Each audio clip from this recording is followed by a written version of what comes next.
Jedno davno doba, prije 2 milenija, jedno carstvo se zvalo Korazmija. Ta je zemlja bila prostrana od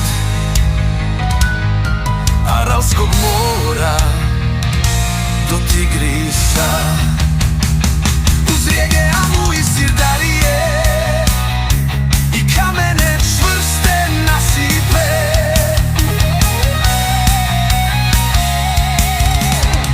U carstvu vladalo obilje, jaka vojska čuvala granice, osobna garda zlatna careva, crveni bojovnici Horezma.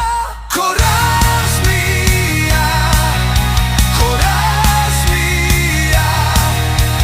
crvenih bojovnika Horezma. Došao jedan dan, glasnik u žurbi uspuhan, granična straža javila, kreće invazija momu zla. Kagan vođa momuski naredi napad divlji, brutalni, ali ga vojska iz Korazmije 4 puta odbije. Potom Kagan izda naredbu, 1000 strijela odapnite na cara i carevo konja, na užas cijele Korazmije. 100 strijela ga probiše, vladaru agoniji stiše, krug oko njega napraviše bojovnici iz Harvatije. Više dana mu tijelo branili, toliko svoga cara su voljeli, bojovnici Horezma, crvenih dugih plašteva.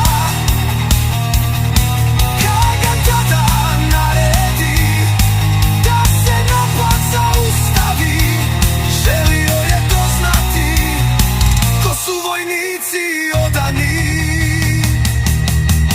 Dovedoše tad pred njega hrvatskoga glavnog kosiza, na prsima mu kockovlje, sjaje srebrene i crvene kockice. Tko ste, Kagan ga upita, osupnut hrabrošću tih ratnika.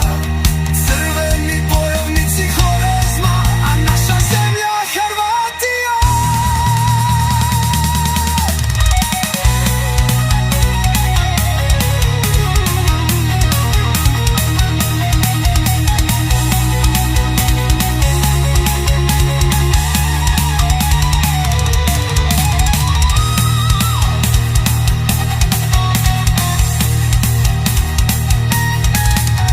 Kagan tada zaplače i kroz gorke suze izreče, hrabrost takvu nikada ja ne vidjeh nikada do sada.